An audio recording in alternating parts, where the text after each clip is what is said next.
पिछले 3 साल से अपने पति के तलाश में परेशान है काचलापाड़ा की एक महिला। This news is sponsored by The Kitchen Mantra, মনের মতো আপনার প্রতিষ্ঠান, কল্যাণী এক্সপ্রেসওয়ের উপর বেঙ্গল ধাবার বিপরীতে।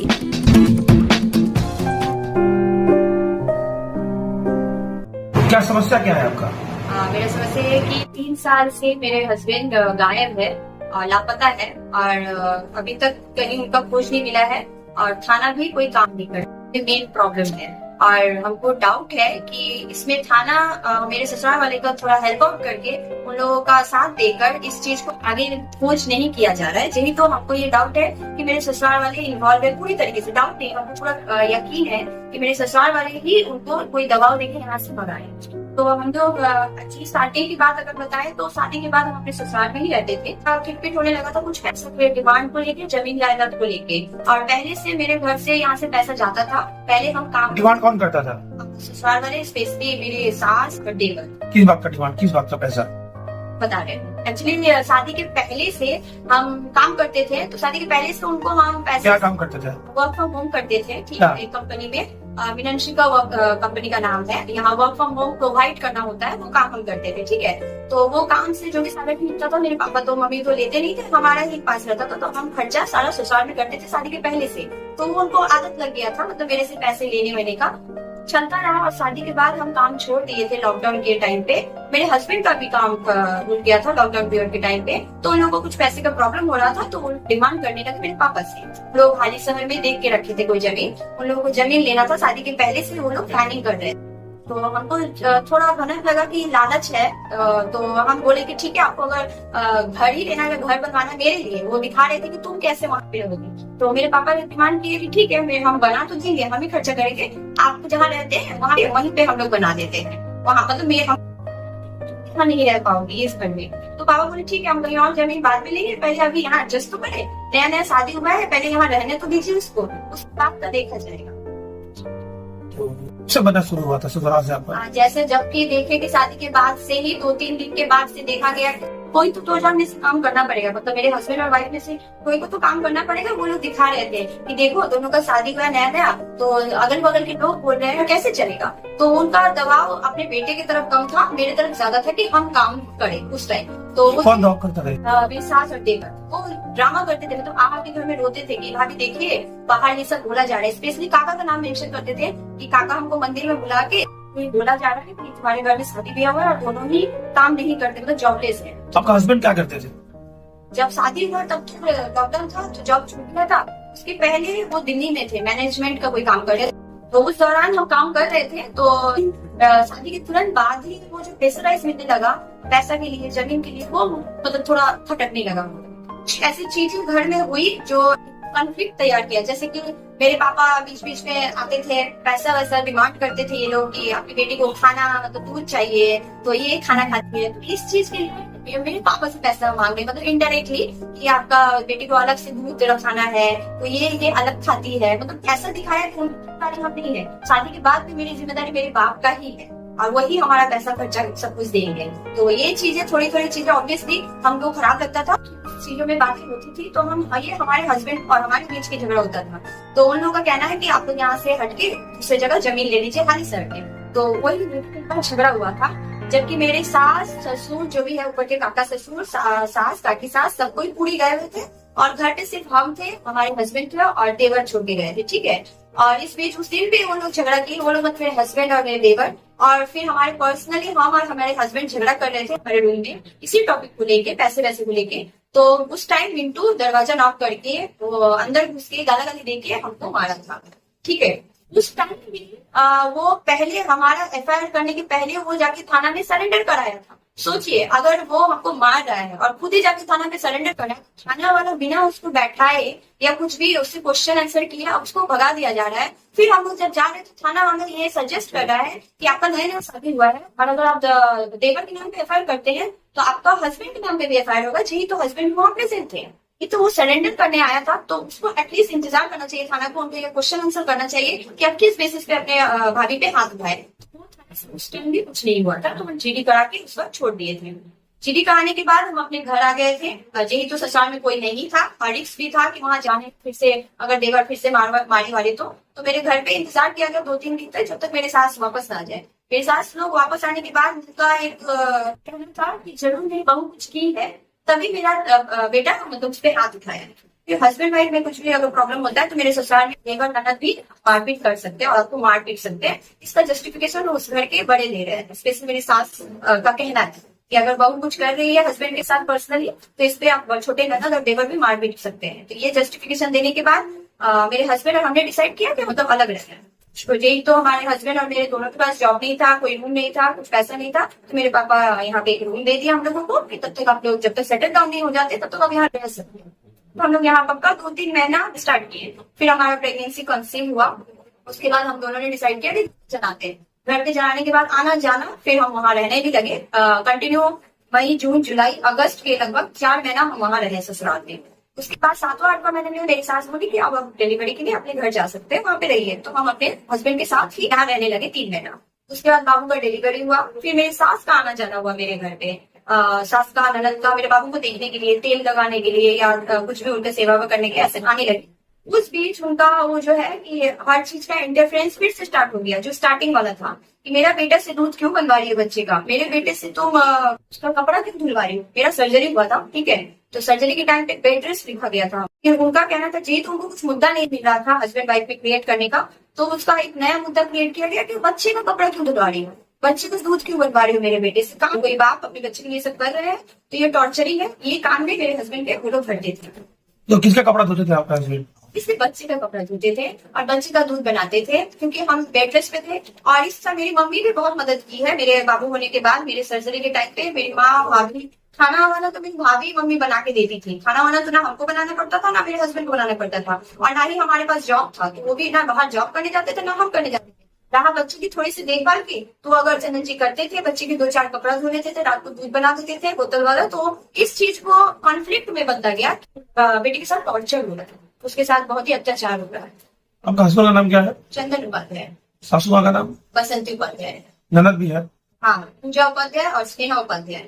और मिंटू उपाध्याय देवर का नाम है। और जो हमको लगता है मेन कल्प्रिट है मेरे देवर के साथ वो है अनूप उपाध्याय, मेरे काका ससुर। क्योंकि वहां जाते ही मेरे हस्बैंड जब भी यहाँ से गए, वहां जब भी हम जाते हैं खोजबीन के लिए, ऑब्वियसली हमको पता है कि वहां से गायब हुए हैं तो हम वहां जाएंगे ही, वहां रहने के लिए, वहां खोजने के लिए। तो मेरे काका सामने पहल आके करते कि यहाँ आपको कोई लेना देना नहीं है, चंदन वहां से गायब हुआ है, आप यहाँ पे आपको कोई हक नहीं है, आप यहाँ नहीं रह सकते, आप यहाँ नहीं आ सकते। अचानक घर से लापता हुए पति, फिर भी ससुराल वालों से नहीं मिल रहा कोई मदद। घर में घुसने से ही कभी धमकी देता है तो कभी हाथ उठाता है। हनुमान जी का परम भक्त तथा पुजारी देवर। इंसिडेंट हुआ जिसका मेरे पास वीडियो रिकॉर्डिंग है कि हम हमारे दोस्त गए, भैया गए हैं, ये लोग मेरे दोस्त को धक्का धुक्की देके बाहर निकाले कि तू ही के, मतलब तुम यहाँ घर की कोई मेंबर नहीं हो तो तुम अंदर क्यों घुस रही हो। कहने का मतलब हम लोग बात करने जा रहे हैं, तो हमको पता है कि हम वहाँ सेफ नहीं फील करते हैं तो हम किसी न किसी के साथ लेके जाते थे, चाहे घर का हो या दोस्त हो। वहां पे उन लोगों को रिएक्शन आता था, फोन फेंक देना, धक्का देके बाहर निकाल देना, जोर जोर से चिल्लाना। कई बार ये हुआ है कि क्लब के लड़के बुलाए, मन्नू साहब उसी क्लब का लड़का है, तो उसको और उसके जो दोस्त को बुलाया गया था कि हमें बाहर निकालने के लिए। तब हम भैया को, पापा लोग को फोन किए, तब जब वो लोग आए तो सामने सामने मैटर हुआ कि तो फैमिली मैटर है और हम लोग बिना जाने क्लब के लड़के को मतलब इंक्लूड किए हैं। तब क्लब के लड़का पीछे उस टाइम हुआ और फिर हम लोगों से बात भी किया कि देखिए हम लोग को मैटर पता नहीं था, ये लोग बस बताया कि हम लोग डिस्टर्ब कर रहे हैं। क्या लगता है क्यों आपका हस्बैंड जो है गायब हो गए? गायब हो गए, उनके घर में उनका कोई स्टैंड है भी नहीं, था भी नहीं, ठीक है। तो शादी के बाद कुछ कुछ चीजें मेरे प्रेजेंट में हुआ, जैसे उनपे हाथ उठाना मेरे देवर के द्वारा, उनको गाली देना, तो वो चीज हम स्टैंड लेना जब स्टार्ट किए तो कहीं ना कहीं मेरे पति भी मेरे साथ देने लगे स्टैंड लेने में कि हाँ ये गलत है। जो शुरुआती तौर पे इतने सालों तक जो सहते आए थे, शादी के बाद रियलाइजेशन हुआ उनको कि हाँ ये चीजें गलत है, तो वो भी स्टैंड लेने लगे थे। तो जब मेरे पे हाथ उठाया मेरे देवर, तो उस चीज का उसके बाद से जो रिपकर्शन अभी चल रहा है वो उन लोगों का ये रिपकर्शन है कि जो बेटा मेरे खिलाफ बोलता नहीं था, जो भाई मेरे मारने पीटने अत्याचार करने पे कुछ जवाब नहीं देता था, वो शादी के बाद इतना बदल गया। मतलब खुद के लिए स्टैंड लेना बदल जाना होता है उन लोगों के अनुसार। अभी आप क्या चाहते हैं? हाँ, हम चाहते हैं, देखिए हम लोग बहुत अच्छे से रहते थे 1 साल तक और बहुत अच्छे से हम लोगों का एक टाइम स्पेंड हुआ है, एक बेबी है और हम लोग मतलब घूमने फिरने सब कुछ, मतलब हम लोग के पास फोटो वगैरह इतने तो उनके मेरे हस्बैंड के घर वाले के साथ उनका कोई टाइम स्पेंड नहीं है, जिन्हें तो वो बाहर ही रहते थे, 7-8 साल से वो बाहर जॉब करते थे।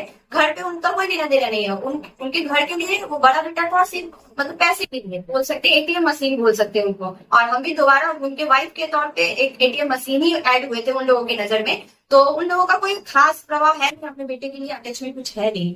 तो मेरा साथ था वो हमको पता है। और वो दोबारा अगर बाहर गए तो उन लोगों के दबाव में गए हैं, पैसा कमाने गए होंगे। ये पैसा उन लोगों को वो एक साल तक नहीं मिल रहा था, जेहेतु वो जॉब नहीं कर रहे थे और मेरे साथ रह रहे थे, इसलिए उन्होंने फिर से उन लोगों को भगा दिया।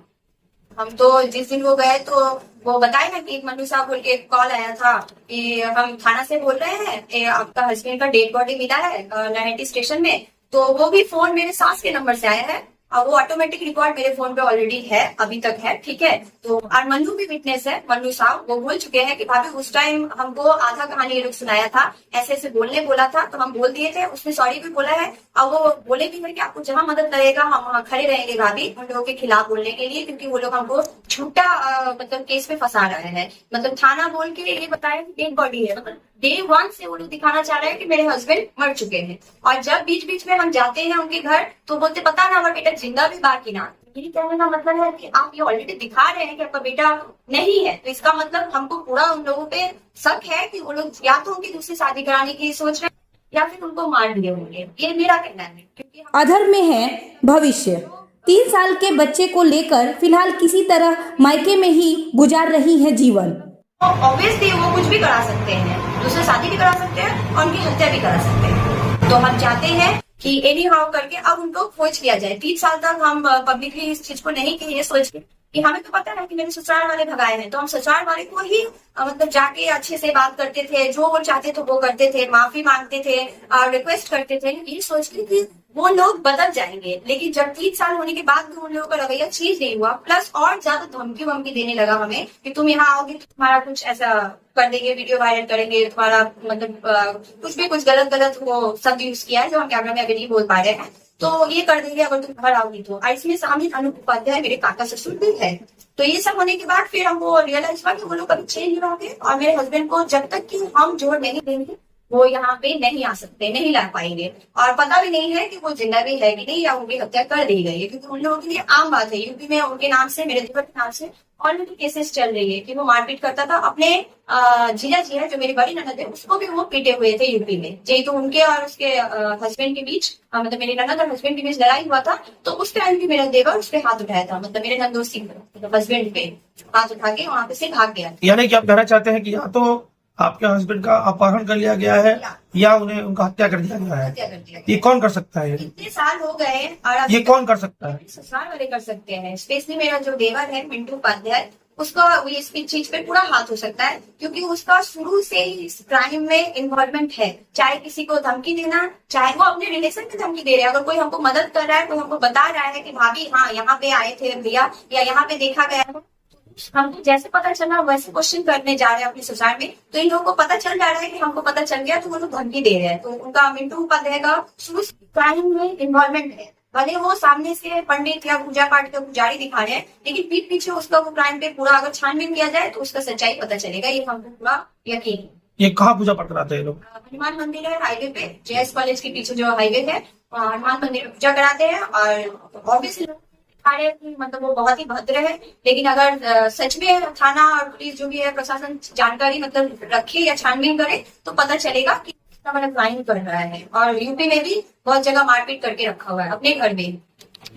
तो सास से आपने इस बारे में बात किया, चर्चा किया? बहुत बात की, तो वही तो कॉन्ट्रडिक्शन हो रही है। सास के द्वारा क्या बोला जा रहा है? सास कभी बोलती है कि हमें पता नहीं है, कभी बोलती है तुम आना जाना करो वो आ जाएगा, ठीक है। कभी बोलती है ऐसा क्या बेटे के साथ क्यों भाग गया, कभी बोलती है कि तुम्हारे घर से भागा, हमें तो कुछ पता ही नहीं है। तो जब आपको एक चीज पे आप तय खुद ही नहीं है, अगर नहीं आपको लगता है कि आपका बेटा के साथ कुछ अत्याचार हुआ है, आप मेरे घर पे भी छानबीन के लिए नहीं आए, मेरे आस पड़ोस में भी छानबीन नहीं किए और ना ही थाना वाना गए, थाना में एक मिसिंग लिखा के उसके बाद 3 साल हटाना बैठ गए, आराम की जिंदगी जी रहे थे। इसका हम क्या मतलब समझे कि जो आप स्टार्टिंग में फोन कॉल किए थे डेड बॉडी का, या तो आप उनको हत्या कर दी है उनकी, या उनको कोई दबाव में रख के कहीं पे शादी करा दी है, या फिर कहीं आप बांध के रखे हुए हो। इस घटना में एक गौर करने लायक बात है कि अपने पति को दर दर ढूंढ रही प्रियंका देवी जितनी परेशान है, उतना ही निश्चिंत दिख रहे हैं उसके ससुराल वाले। आखिर ऐसा क्यों? तो ऐसे तो हम फैमिली बैकग्राउंड उनका छानबीन किए बिना शादी किए थे।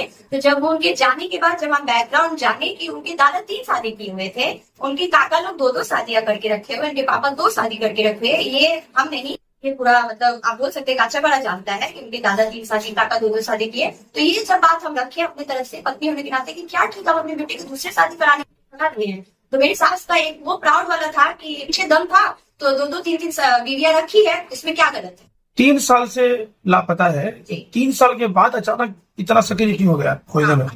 नहीं, मतलब स्टार्टिंग में क्या था कि मेरे बाबू पे ज्यादा ध्यान था। जी तो वो बहुत छोटा था, 1 महीना का था, तभी वो गए थे।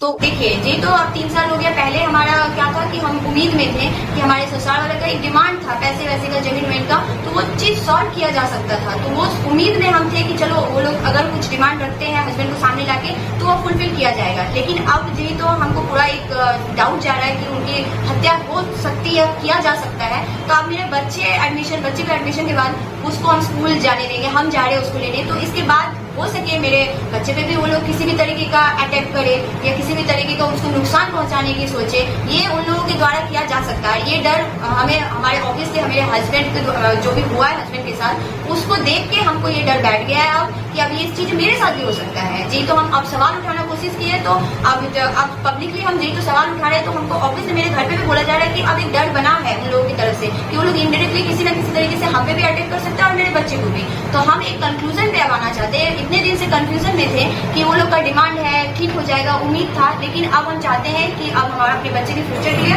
अपने फ्यूचर के लिए एक कंक्लूजन लाए अपने लाइफ में। मेरे ससुर जी का नाम? हाँ, लेट विश्वनाथ उपाध्याय नाम है उनका। उनके घर में मतलब उनके दादाजी का 3 शादी हुआ है, मेरे ससुर के 2 शादी हुए हैं और मेरे 1 या 2 काका का 2-2 शादियां हुई है, वो भी 50-55 की उम्र में।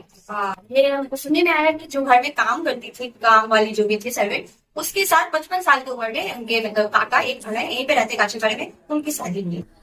तो ये है इस लाचार महिला की दुख भरी गाथा। फिलहाल ढूंढ रही है अपने पति चंदन उपाध्याय को। गौर से देखिए इस व्यक्ति को। अगर आपको भी कहीं दिखे तो कमेंट बॉक्स में बताएं या फिर नीचे दिए गए व्हाट्सएप नंबर पे दे जानकारी। ब्यूरो रिपोर्ट 24 घंटा लाइव। নদিয়াতে এই প্রথম ৪৫ বিঘা জমির উপর তৈরি হতে চলেছে বসবাসের সেরা পরিবেশ বৃন্দাবন গ্রিনস।